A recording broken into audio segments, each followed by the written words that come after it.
Hi, everybody. My name is Dora Kurimay. I'm an author, performance coach, and former professional table tennis player in New York.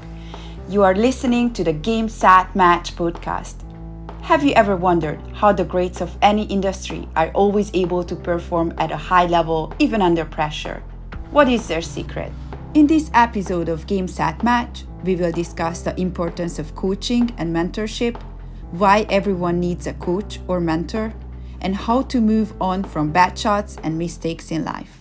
Welcome back to the show. We are joined by our performance coach and friend, Dora Kurimay, again here from New York, but she's helping people worldwide. How are you doing, darling? I'm doing great. How are you doing? Great. I'm excited. This is episode 8. I can't believe we've talked this many times now. And Yes. clearly, we're going to talk about your books. We're going to talk about coaching and mentorship today. If you don't mind, Joe, just going over a little bit about yourself for new listeners today, even though I know you so well at this point, but new people out there don't. Tell us a little bit about yourself and your coaching services to start, please. I'm offering coaching services and I work with athletes, professionals, teams, and anyone who seeks fulfillment and well-being in their mind, body, and spirit. And I work with my clients through online and in face-to-face. And my effective training programs are designed to reduce stress, successfully manage internal and life balance, and maximize performance. Yeah, so I'm a mental performance coach and I'm the founder of Dora Kurimay Incorporation. I'm the chair of the USA Table Tennis Diversity, Equity, and Inclusion Committee as well. I have a master's degree in psychology and sports psychology. I'm a certified mental performance consultant by the Association of Applied Sports Psychology. I'm a European table tennis champion in teams. I played for the Hungarian national teams for 6 years. I was ranked top 10 in Europe under age 18 and was ranked top 10 in the US as well. And I published a couple of books, Get Your Game Face On, Get Your Game Face On Like the Pros. And the latest one is my stories of mental toughness on and off the table. Wow. Exciting to have you here. What an honor. And as a performance coach, tell us a little bit more about what you do and as an author as well. How many books now is it? So 3 books. Wow. Get your game face on like the pros. And then my stories of mental toughness on and off the table. I can't believe it. Oh gosh. How do you have time to live and breathe? And then you're here helping people too. Wow, you are an amazing athlete. I'm jealous. As a mom, I run around crazy, but I don't do any sports. DoraKurimay.com. Just want to point that out. DoraKurimay.com. So do you want to talk a little bit more about the book, of course? Yeah, so it would be great to talk about the latest book. Last time we talked about motivation. And yes, now it would be great to talk about coaching and mentorship, which is one of the chapters in the book. And I think it would be very beneficial for the listeners to learn about this chapter more. Yes. All right, good. Well, I want to hear more about it for sure. And all the stories. So who do you recommend reading this book as well? I recommend reading this book for everyone, so everyone can benefit from it.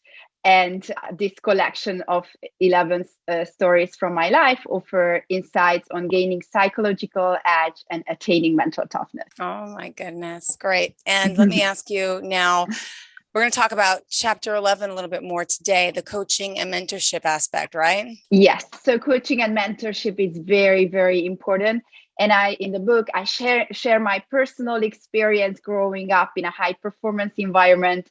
And I also highlight the importance of that everyone needs a coach or a mentor, and always look for the talent, athlete, or professional in the system. Choose the right coach or mentor and create a supportive environment and team. All right. Well, let's get started. Where do we begin? Before we dive in, I think it's also important that I would like to share how I improved myself as a coach, because I think that can be very beneficial to learn more about my journey as well and my philosophy as well. And as a mental performance coach, I combine my own athletic experience with performance psychology that I've learned when I was studying psychology, sports psychology, and when I was doing my performance coaching certification as well. And I'm also certified table tennis coach as well. And my philosophy is that learning is a never-ending process. So I'm always open to learn new things on the subject, and we learn by doing. And I improve myself as a coach through facing challenges. One method worked for one individual and didn't work for another individual, and I had to make those adjustments. And Wow. That's why I like to create individualized plans for everyone who I work with. And reflections help me also to improve when things didn't go the way. And it helped me to make those adjustments and help me to reflect on what I must do differently next time. I always looking different ways to work with individual groups through readings, resources, and talking to mentors, colleagues. And it also helps me to, when I watch other professionals as well, what they're doing. And I'm also a believer that when you are working with someone, a group or a team, it's always a two-way learning process. You also learn from who you are working with as well. Wow. So why would you say everyone needs a coach? That's a great question. So you don't see yourself and people can see you differently. And having a coach is great. I'm just going to highlight 3 important things here. A coach will encourage success-oriented mindset, which is crucial. So a performance coach helps you such that you not only achieve your professional goals, but are also equipped to solve other life challenges. And remember, you already lose half of the battle if you let self-doubt to take charge. You either have a growth-oriented mindset or a fixed mindset. If you have a fixed mindset, you will give up easily. Growth-oriented mindset will ensure you put in efforts to improve yourself consistently, and even after facing failures and setbacks. Okay. Mental performance coaching is all about shaping your mindset towards success and point out your blind spots and patterns. Got it, which we all have, right? Now, yes. About you as a coach, tell me, do you get coached? Do you have someone as a mentor that helps you? That's why I have all these experience that I had coaches and I have a coach. Everyone needs coaching. A coach also needs a coach because it can help you to be even better.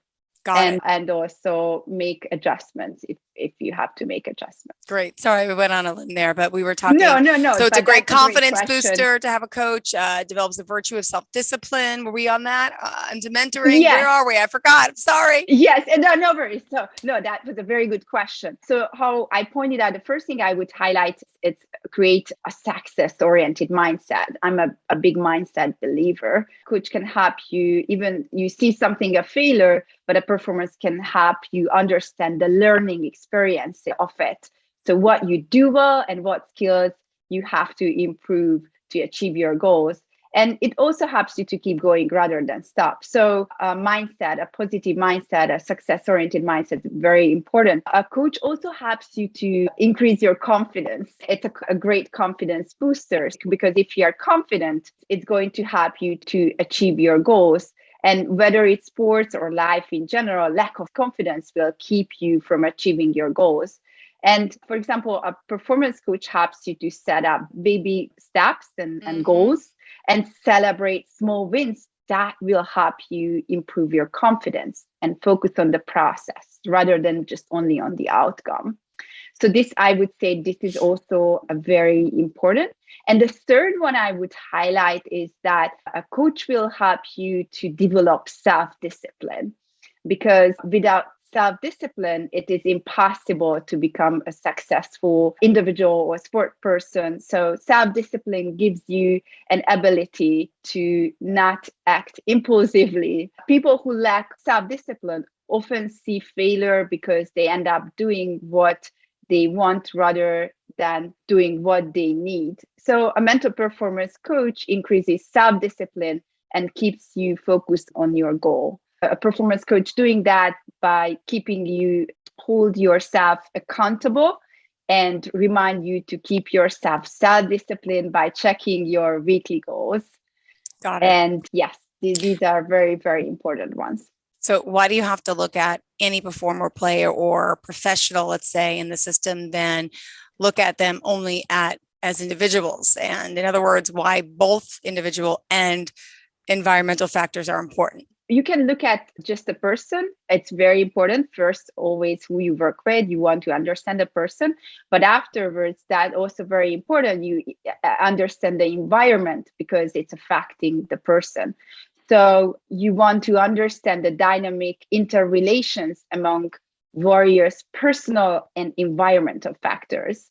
So individual factors are someone's temperament, coping skills, and personality traits. Performers' environment interacts to influence how they grow up and develop. And there are different layers. The first layer in the system called the microsystem, it includes everyone who has immediate interaction with the performers, such as peers, school, work, coaches, bosses, colleagues, parents, relatives, and friends. It's very important and it's affecting the individual. The next layer is the exosystem that includes anyone who has indirect effect on the athlete, professional, or performer. Anyone in the performance microsystem affected in some way can an indirect influence on the performer. So, for example, parents, partners, relatives, stressful workplace can affect how they are behaving at home. Are they patient, energetic, or frustrated in their interactions with the child or performer? That's also very important. And the last layer is the macro system that includes the sporting environment or other national organizations, public and social media. These all influence the performer's growth and development. And I'm sure everyone has seen examples how social media can affect performers' image, can lift people up or drag them down. So you always look at everyone in the system, and there are many different influences. Got it. And what would you say some things that high performers do differently than average people in a sense? So what really differentiates high performers, I guess, from the rest of us out there? I'm going to talk about this more from a table tennis specific perspective, but this can be generalized to work and anything else. So when we are talking about the game, there are different aspects of the game: physical, technical, tactical, and mental parts of the game. And a great performer, a high performer, good at all aspects of the game, especially the mental part. Mm-hmm. And a high performer has strong fundamentals, so it's very consistent, able to hit the ball consistently, has good power, and combines different variety of shots, spin, location, spin during a game, and able to adapt to the weather circumstances. But this can be generalized to work as well. So whatever work you do, you need different skills. So high performers have all those skills. And how I highlighted, mental part is very important. So mental toughness is crucial for a high performer. Mental toughness is a psychological edge that helps you to cope better during competition, training, and life, to be more consistent, focused, and confident, and ultimately better than your opponents under pressure and bounce back quickly after challenges and setbacks. And a high performer can move on quickly after bad shots. A high performer has determination, commitment, and self-reflection to improve his or her game consistently, or it can be work as well. So this is a universal phenomenon, so it can be applied to everything. But I would highlight that moving on from mistake is very important in sports and life in general.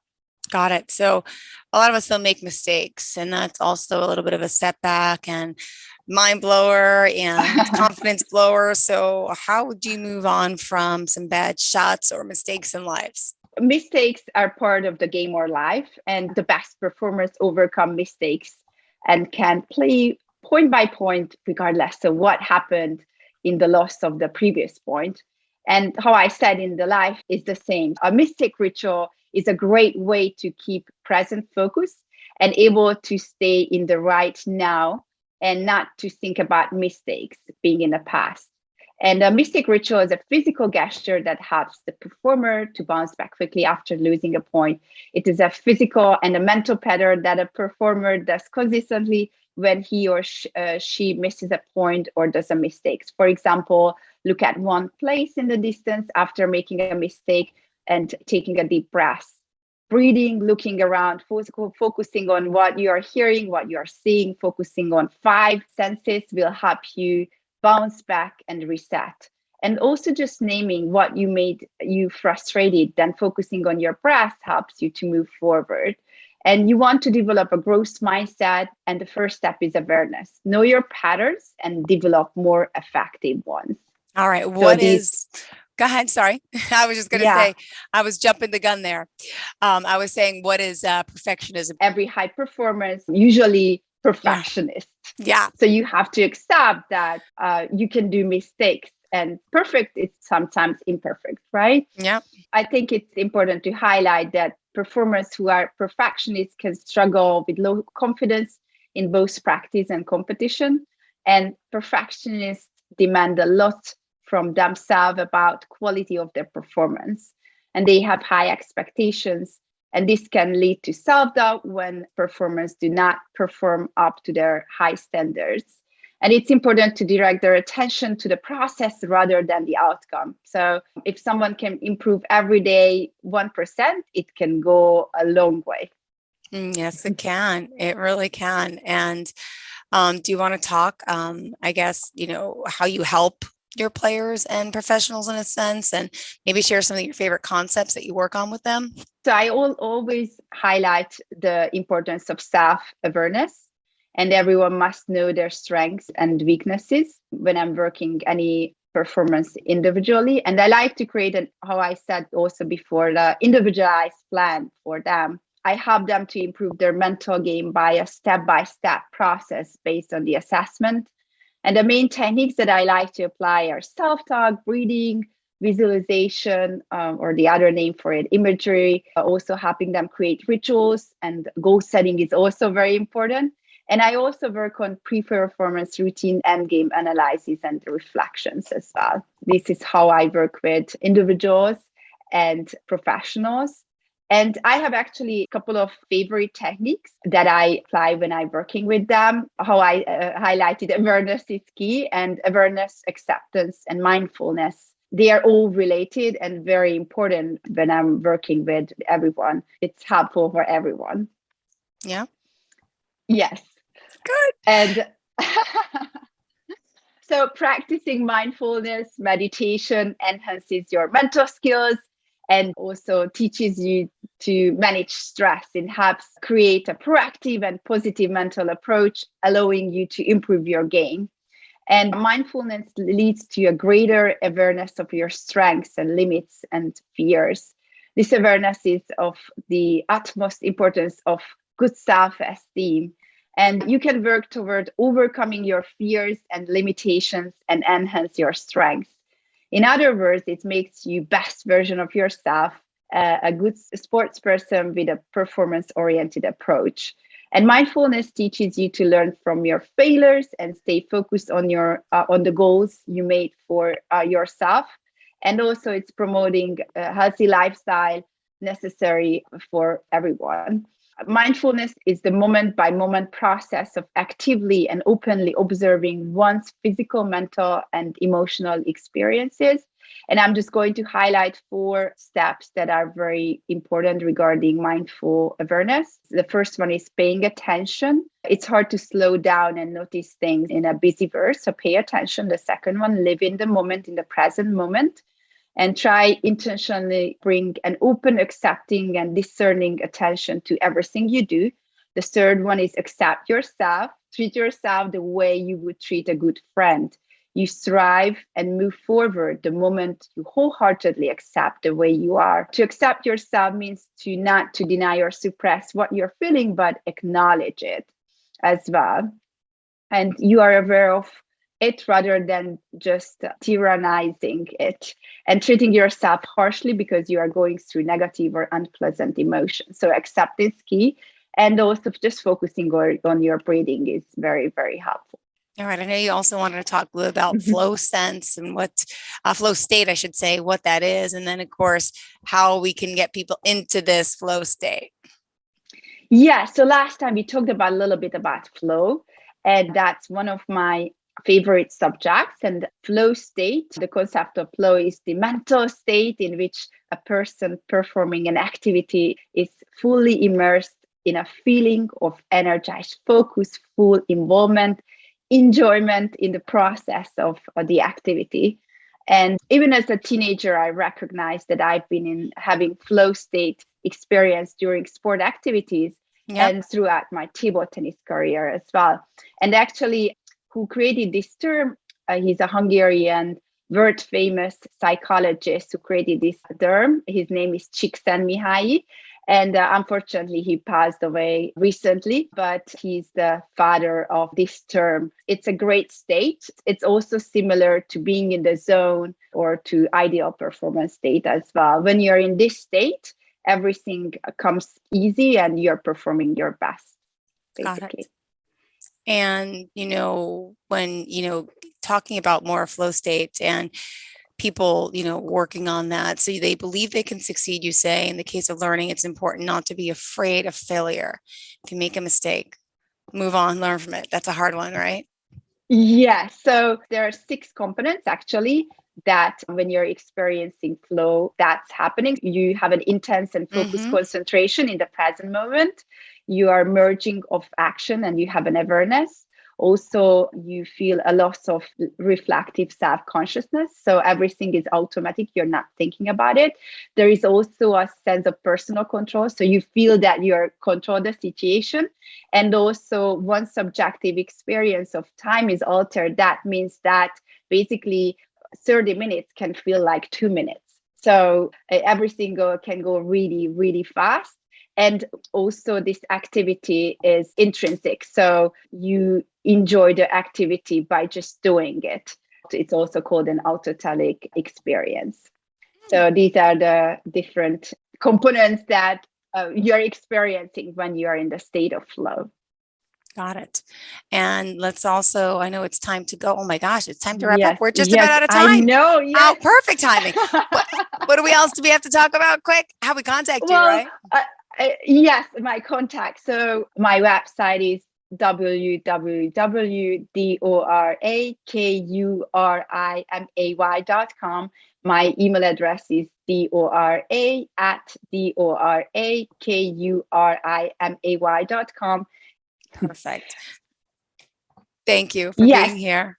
And Dora Kurimay, that's DORAKURIMAY.com. Looking forward to when we speak again next week. It'll be episode 9 already. Have a great day, hon. Bye-bye. All right. I hope you got a lot of value from this episode. Thank you for listening. I have included a link in the description below where you can get a free copy of my high performance ebooks to help you to take your performance to the next level. Until next time, take care.